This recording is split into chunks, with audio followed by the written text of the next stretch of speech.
Muy bien. Entonces, a ver, nos quedamos en el inicio de la Edad Media en Europa. Nos quedamos en que se consolida, ¿no? Se consolida la religión cristiana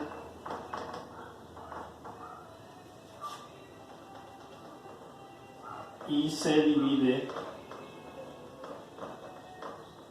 el Imperio Romano, lo que va a producir su caída.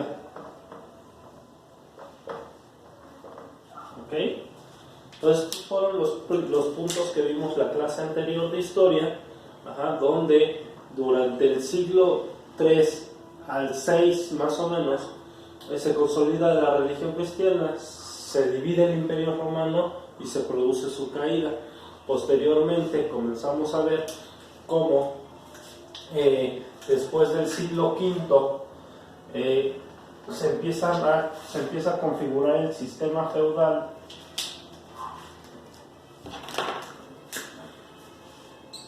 El sistema feudal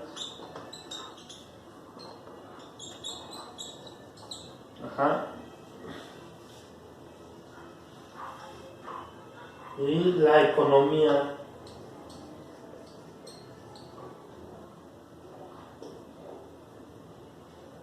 basada en el trueque. ¿Ok? Pues estos fueron los puntos que estuvimos viendo.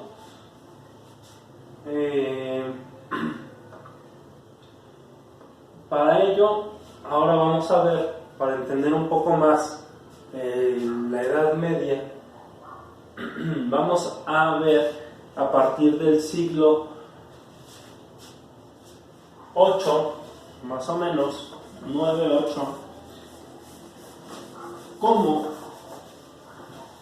se empieza a configurar un cambio en las formas de vida de la Edad Media. Es decir,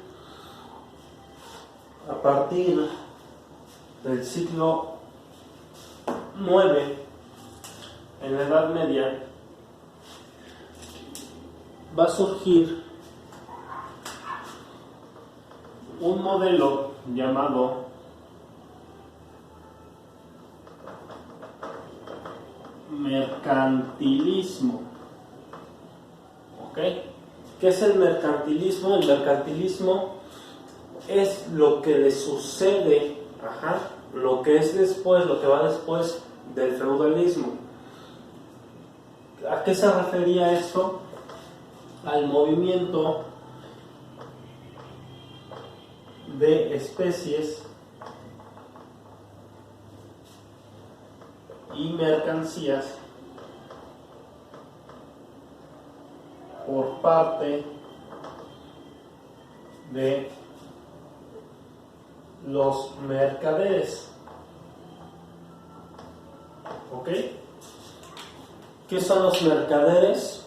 ¿Y qué es el mercantilismo? Bueno, los mercaderes eran personas que comenzaron a tener de alguna forma la posesión de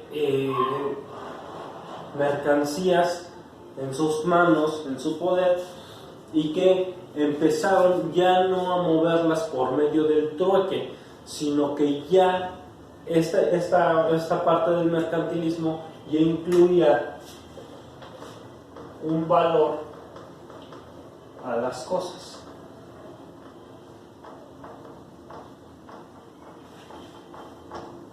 O mercancías, ¿ok?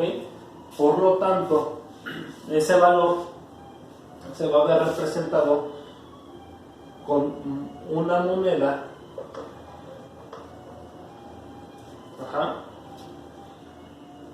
que en pocas palabras era metal precioso. ¿Ok? Recordemos que para este tiempo cualquier tipo de moneda que había no era, digamos, una moneda legal, como hoy en día la conocemos. No era una moneda sustentada por un banco o por el reino. Muchas de las veces lo único que se hacía era intercambiar ya no esa mercancía por otra mercancía, ¿no? Ya no era yo tengo este plumón y te lo cambio por un cuaderno, ¿no? Porque a mí me sirve más el cuaderno, sino que aquí ya va a empezar a intervenir la moneda como mecanismo de intercambio, pero esa moneda va a ser más una especie de metal, que puede ser oro o plata, a cambio de la mercancía que yo estoy ofreciendo. Entonces, con ese oro o plata que yo estaba recibiendo, yo podía adquirir ya otra mercancía por cierta cantidad de monedas de oro o plata. ¿Ok? Entonces, es así como nace el mercantilismo. El mercantilismo también, lo que va a pasar o lo que va a suceder es que va a originar una nueva clase social.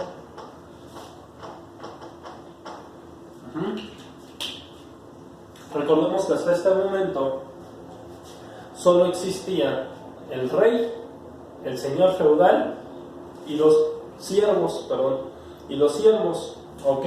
Entonces, prácticamente el rey era la clase alta, el líder, el señor feudal era quien se encargaba de proteger o de cuidar los reinos, el feudo del rey o del reino, ¿sí?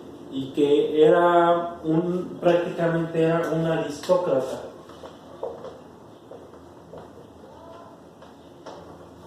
¿Ok? ¿Qué es un aristócrata? Es aquel que pertenecía o estaba cercano, bueno, lo voy a poner aquí,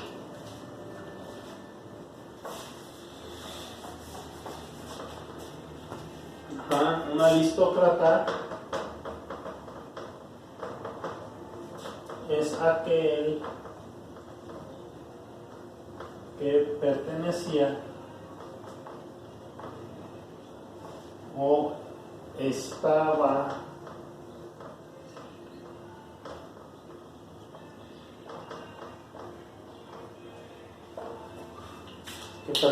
cercano a la nobleza. ¿Ok?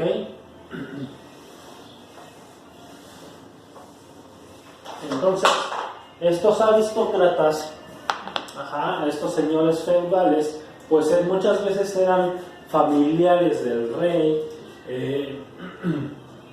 quizá era gente muy cercana a ellos que eran quienes se encargaban de él. Entonces, prácticamente estos aristócratas pertenecían a la misma clase alta, al igual que el rey.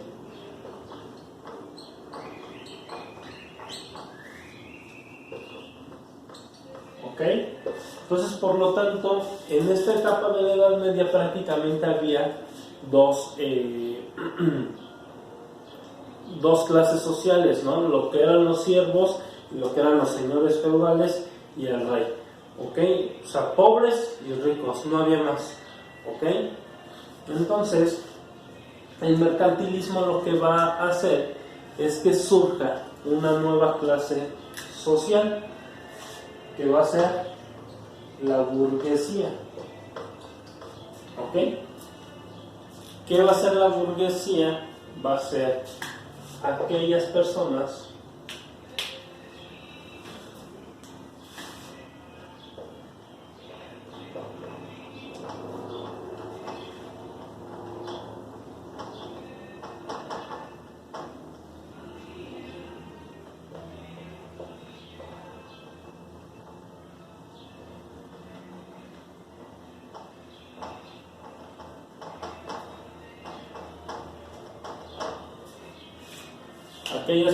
que tienen los medios para generar riquezas. ¿Ok?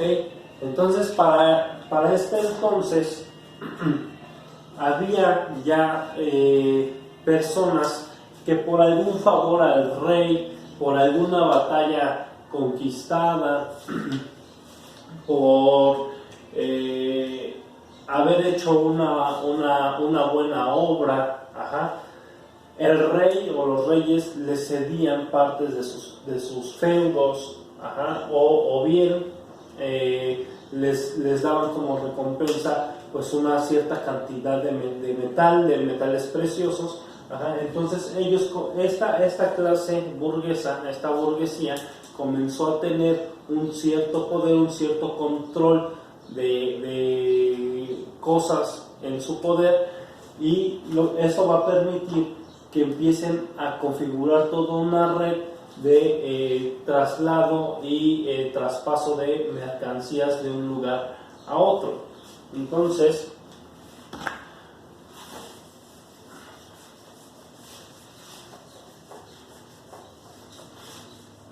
cuando esto sucede, estos burgueses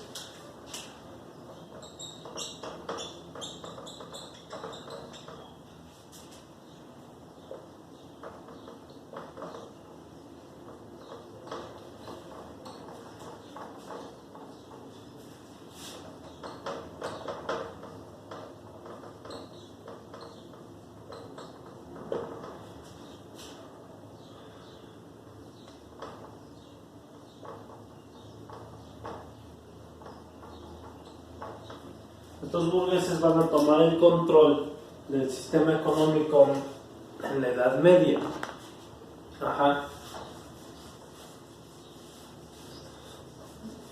¿Cómo van a tomar el control? Pues esta clase burguesa lo que va a pedir es que los reinos o reyes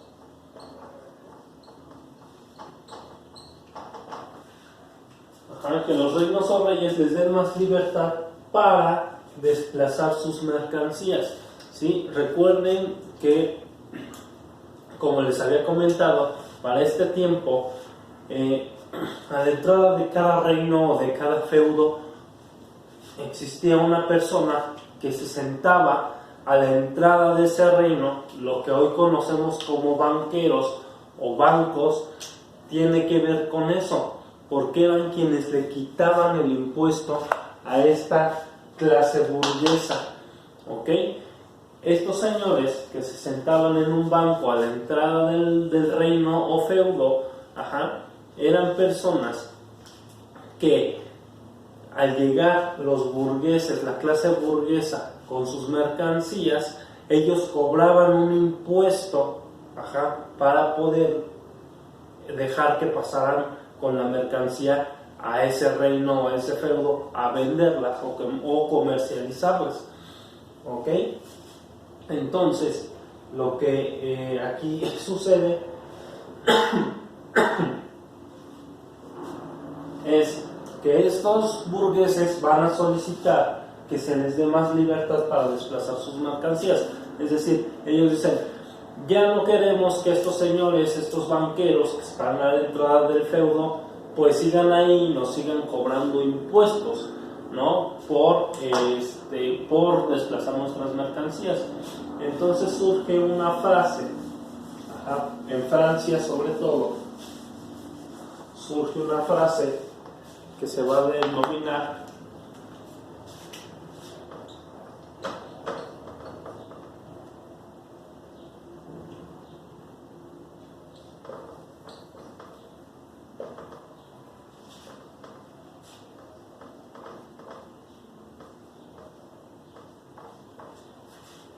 laissez-faire, laissez-passer.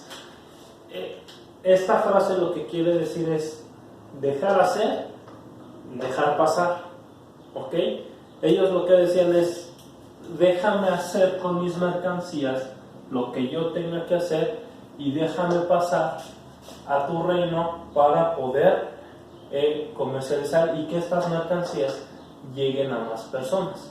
¿Por qué? Porque recordemos que en la Edad Media empieza a darse también sobre todo una gran explosión demográfica, empieza a haber cada vez más gente, entonces los feudos, los feudos, los señores feudales ya no son capaces de mantener a toda esa gente, sino que necesitan de más personas, de estas personas de esta clase burguesa para hacer llegar esas mercancías a toda la población.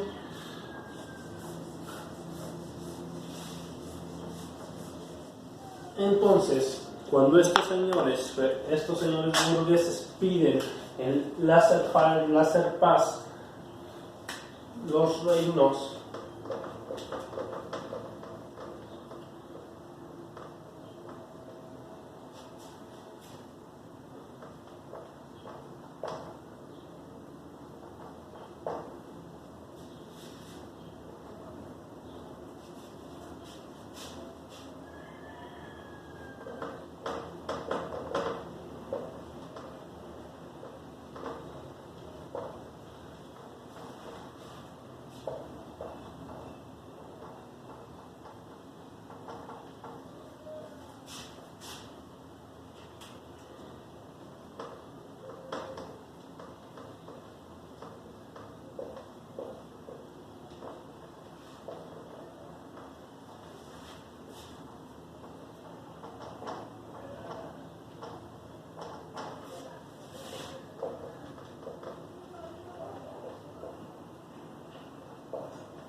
Entonces, los reinos conceden la petición y permiten la comercialización de mercancías, generando de esta forma un declive en el sistema feudal de la Edad Media. Es decir, el sistema feudal empieza ya, al igual que le pasó al Imperio Romano, pues a desmoronarse. ¿Por qué? Porque ya era insostenible el modelo feudal de yo mantengo a mi feudo, yo mantengo a la gente que trabaja para mí, ¿sí? Porque cada vez había más población.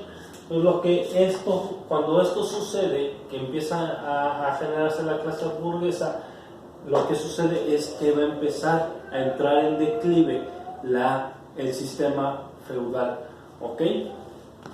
Lo que posteriormente va a exigir esto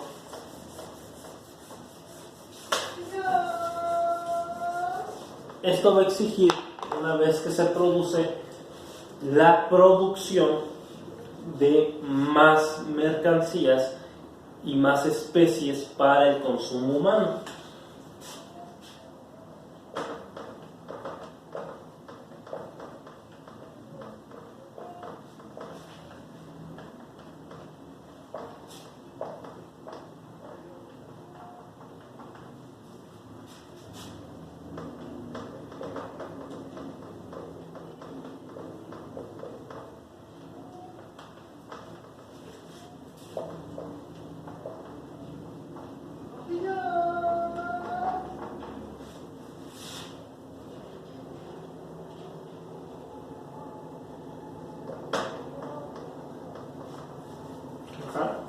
Entonces se genera una sobredemanda de mercancías para el consumo humano, entrando en crisis Europa, ¿sí? Entonces, aun cuando estos burgueses empiezan a movilizar mercancías, especies, comida, etcétera, etcétera, era lo que se producía en Europa era insuficiente para toda la sociedad que ya habitaba el continente, ¿ok?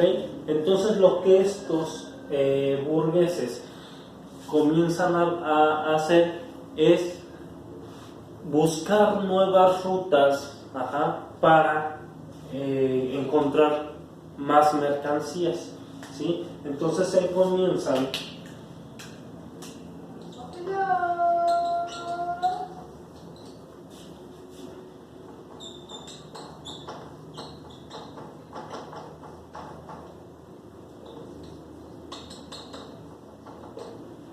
las exploraciones marinas o marítimas. ¿Ok? Entonces es aquí, por decir, cuando se crea lo que conocemos la ruta de la seda. O que a partir de ahí se le bautiza como tal, porque la ruta de la seda pues ya era conocida desde mucho tiempo atrás. ¿Ok? Pero entonces la ruta de la seda es la ruta que sigue de China por todo el Mediterráneo hasta llegar a Europa. ¿Ok? Entonces se crea la ruta de la seda, expediciones a África.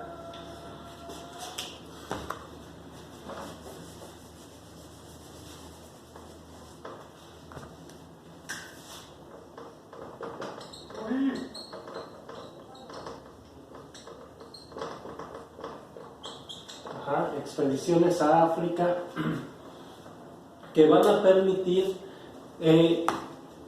todo esto. Lo que va a permitir es encontrar nuevas especies de alimento, de hierbas, de utensilios, de telas, sobre todo. Por eso se le denomina esta la ruta de la seda, porque por ahí transitaban todas las telas que se generaban en ese tiempo. ¿Ok? Entonces esto es lo que va a provocar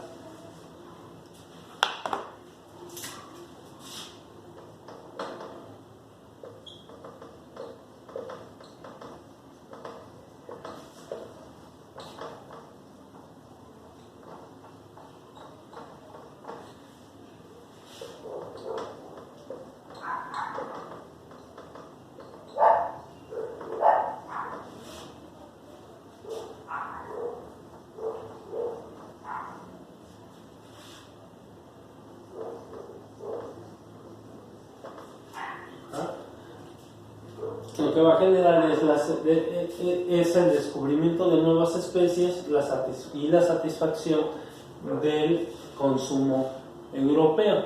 Es decir, una vez que empiezan estas expediciones en todo,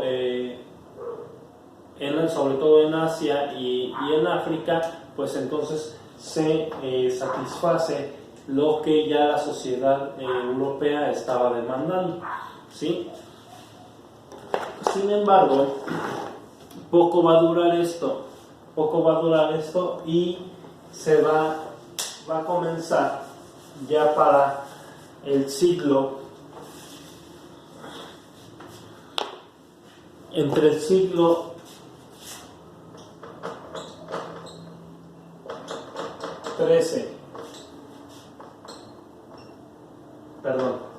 entre el siglo 14 y 15, ¿sí?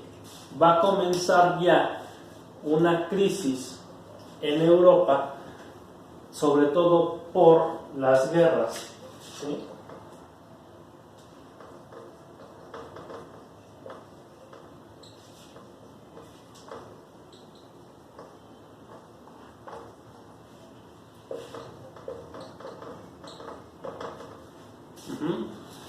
Para este entonces, unos siglos atrás, entre el siglo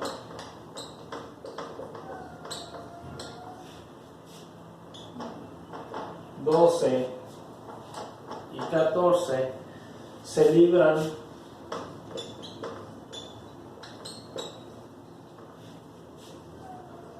las guerras santas, o lo que conocemos como cruzadas. ¿Ok? ¿Qué fueron las cruzadas o qué son las cruzadas?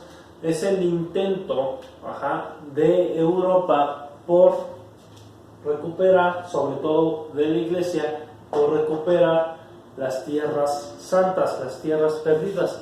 Recordemos que el Imperio Romano se había partido en dos, ¿sí?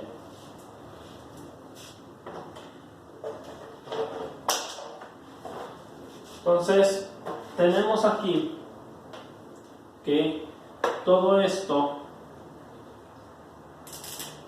que vemos en azul es Europa, aquí está el Medio Oriente y esta parte también es lo que hoy es Rusia, ¿ok?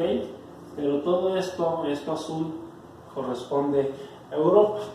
Entonces habíamos dicho que el Imperio Romano había abarcado hasta el Medio Oriente, ¿sí?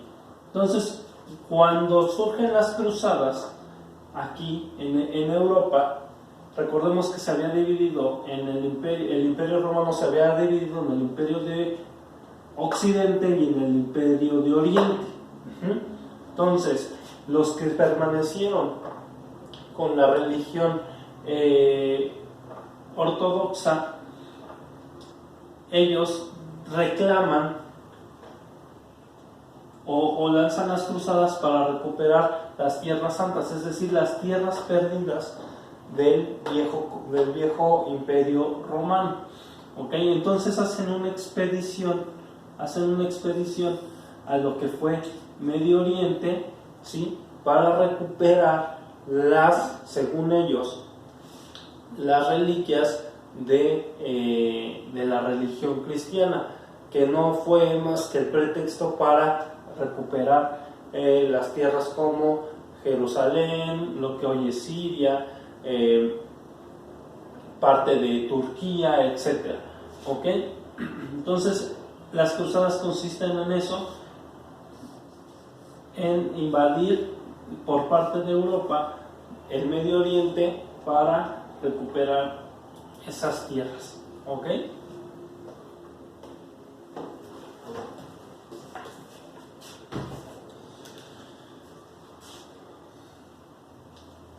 Entonces, con estas cruzadas se lleva a cabo eso, y como ya habíamos dicho, pues el sistema feudal, ¿sí? Y mercantilista entra en crisis. Europa entra en crisis debido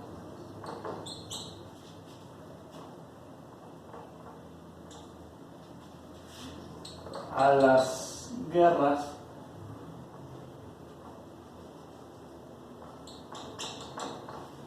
a causa de las guerras santas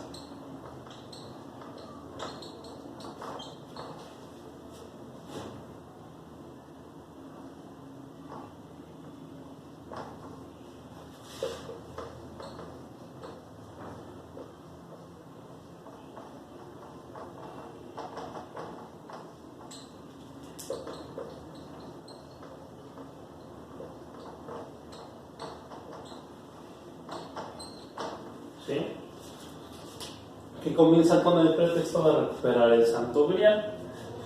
¿Qué es el Santo Grial? El Santo Grial para la religión cristiana es supuestamente la copa de la cual tomó Jesucristo en la última cena. Ese es el Santo Grial.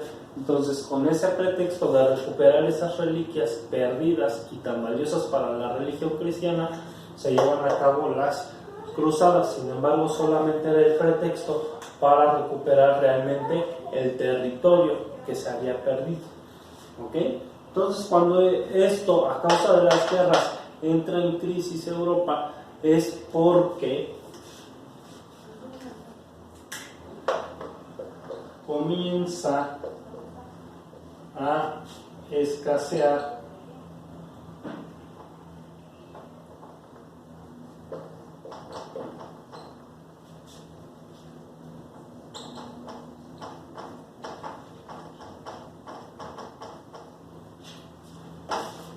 dinero y mercancías. ¿Ok?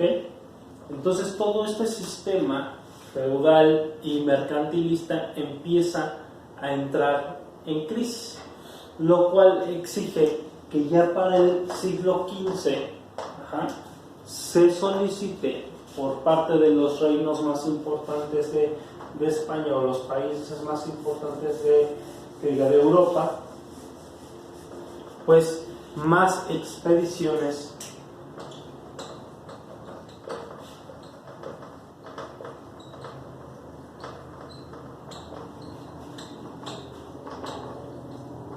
marítimas.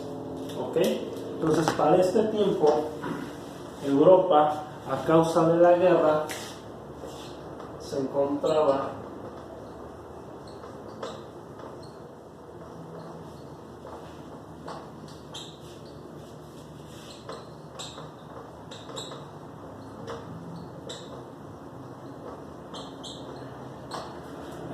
sumida en la miseria y en la hambruna. Es decir, como todo aquello que llegaba a Europa ya no era suficiente, y por medio de la guerra se estaban destinando muchos recursos para librar esas guerras que se estaban dando, no solo con los países con los imperios del Medio Oriente, sino también entre las potencias que para este tiempo ya van a ser Francia, Inglaterra y España. ¿Ok? Entonces están enfrascados en guerras, en continuas guerras. Ajá, y lo que va a ser Italia también. En continuas guerras, sobre todo religiosas, ¿sí? Para recuperar territorios, ¿sí? Para hacer crecer sus imperios. ¿Ok? Entonces todo esto pasa en Europa durante la Edad Media, o sea, más o menos hasta el siglo XIV y XV. ¿Ok?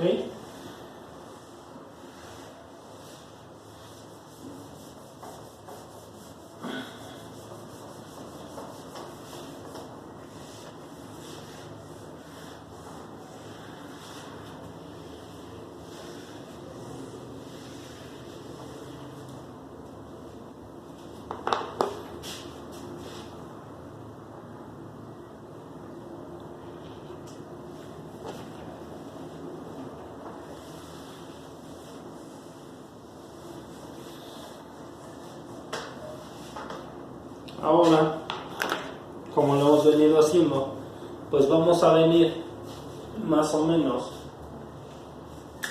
bueno, más bien vamos a traspolarnos de lo que estaba pasando en Europa a lo que estaba pasando en América.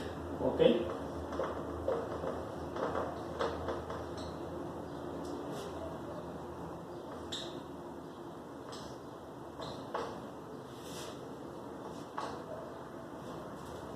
¿Sí? En América del siglo V al siglo XII, más o menos. Fíjense, aquí lo que sucede, o yo lo que quiero que hagan, es esa relación entre los tiempos que sucedían en Europa, o las cosas que sucedían en Europa, con lo que estaba sucediendo aquí en América. Entonces, mientras en Europa ya había una configuración social, mercantilista, económica, política, etcétera, en América apenas estaban configurando estas civilizaciones, que van a permitir el desarrollo de lo que posteriormente vamos a conocer como Mesoamérica. ¿Ok? Entonces, en la clase pasada nos quedamos en que los mayas, surgieron los olmecas y los mayas en el sur de México. Entonces, los mayas van a lograr su esplendor más o menos del siglo II antes de Cristo al siglo IX después de Cristo. ¿Sí? O sea, fue una civilización que perduró demasiados años, duró demasiado tiempo en el sistema o en el mapa geográfico de lo que hoy es América Central, en ese entonces denominado Mesoamérica. Ajá. Y a la par, perdón, y a la par de esta civilización maya, van a surgir otras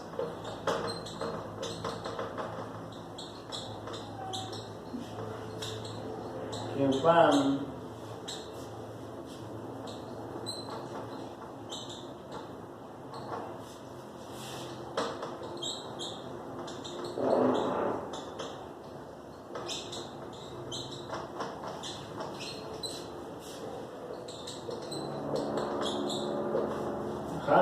son otras civilizaciones que van a detonar el desarrollo en el Valle de México, ¿sí? ¿Cuáles van a ser estas civilizaciones? Pues sobre todo, ahorita en esta clase nos vamos a enfocar en una en especial, ¿sí? Pero vamos a abordar varias a la vez que no son tan relevantes o que no tuvieron una gran relevancia o un gran esplendor, pero que son importantes para entender en la configuración de las civilizaciones en el Valle de México. ¿Cuál es el Valle de México? Pues el Valle de México es lo que hoy comprende lo que es la Ciudad de México, el Estado de México, Pachuca, Puebla, Michoacán, etcétera, ¿no? Ese era todo lo que comprendía el Valle de México, ¿sí? ¿Por qué? Porque era toda una cadena montañosa, o es una cadena montañosa que contenía grandes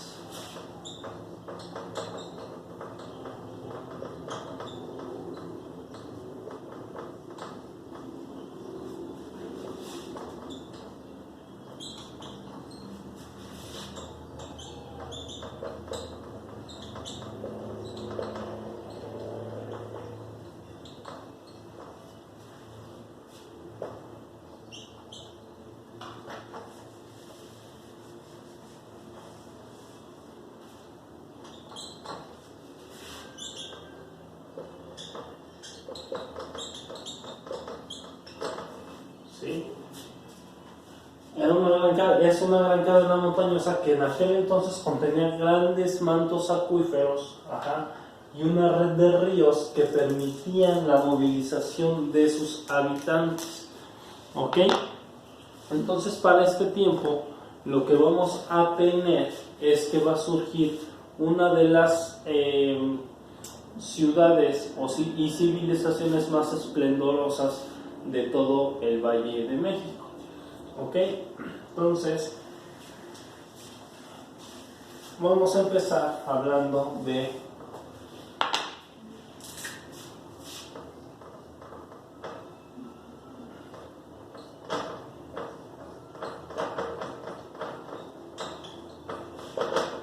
Teotihuacán, ¿sí?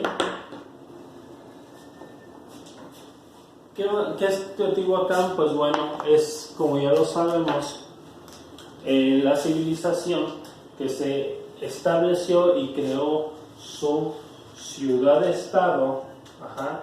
Los teotihuacanos crean una ciudad-estado.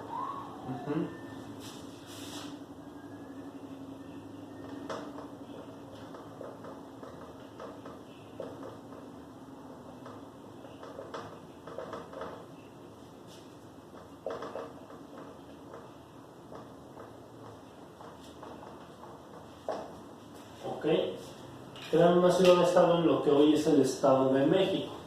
Supongo que todos conocemos Teotihuacán, y si no, pues los invito a que lo conozcan.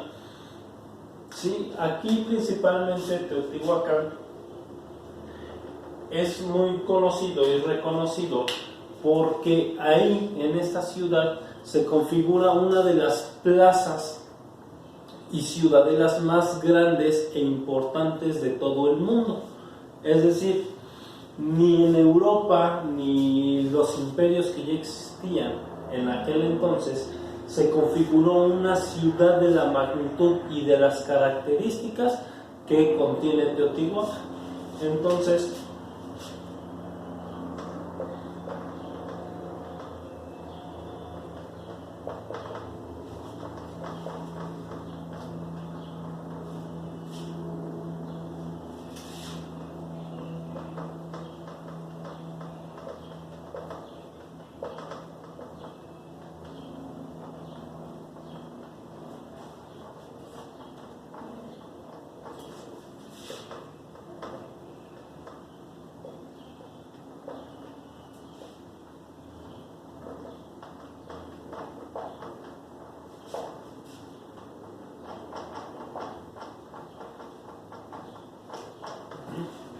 la Plaza de los Teotihuacanos es considerada la más importante de todo el mundo por sus características arquitectónicas,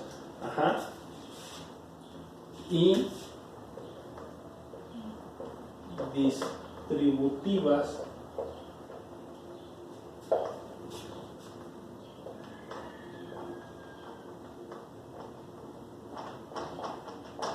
¿sí?, a lo largo de ella.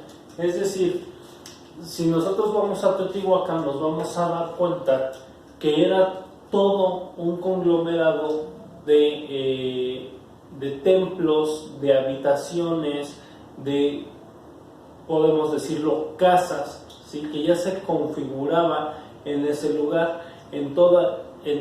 Sobre toda la calzada de los Muertos podemos encontrar todos esos vestigios de lo que era la ciudad de Teotihuacán. ¿Ok? Entonces, los teotihuacanos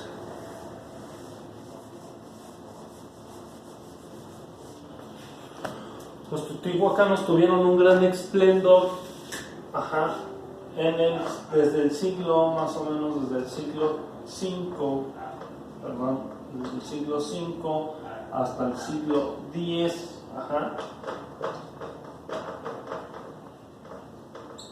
sí, en la que los teotihuacanos configuran toda una red de distribución y de movimiento a lo largo de todo el Valle de México.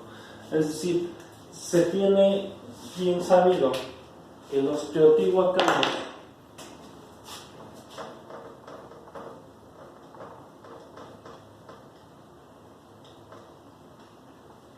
eran un pueblo pacífico.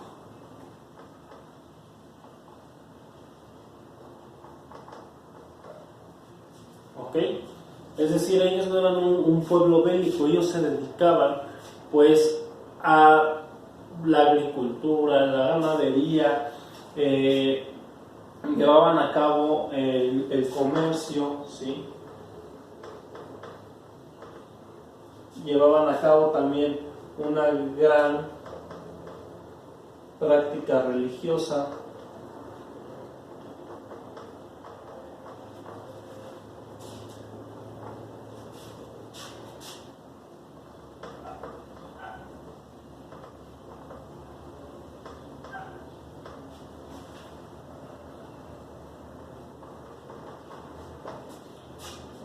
Y un establecimiento y orden político muy importantes.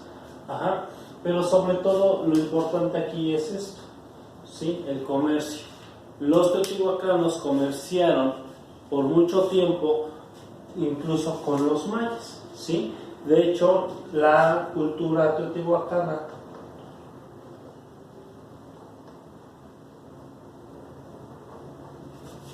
está influenciada por los mayas.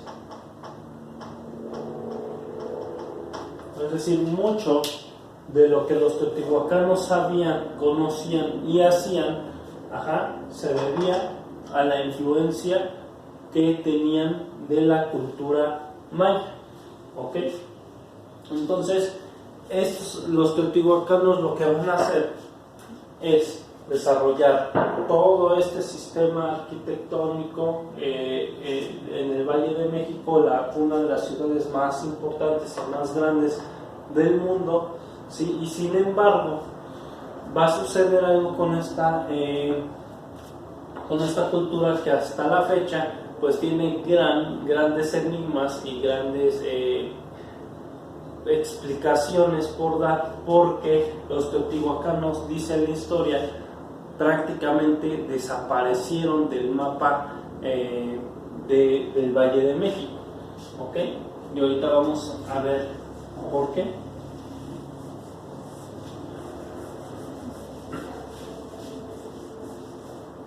Recordemos que para este entonces México, lo que hoy es México, se dividía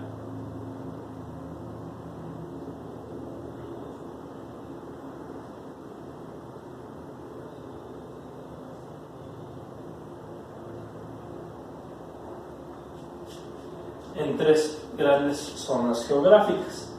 Una era Oasis América, que se encontraba como por aquí, lo que hoy es más o menos Estados Unidos. Ajá.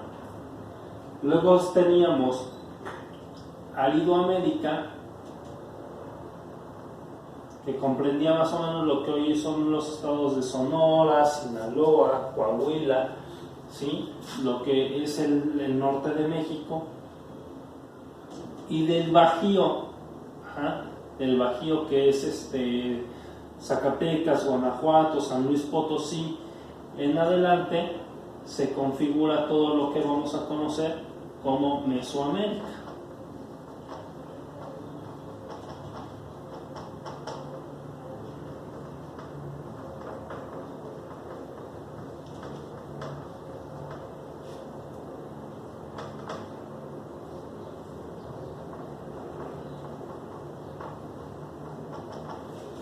¿Ok? Entonces, aquí cabe destacar algo. La cultura teotihuacana, nos dicen, era de un gran esplendor, sin embargo, se vio afectada, o creen que la razón de su caída se debe principalmente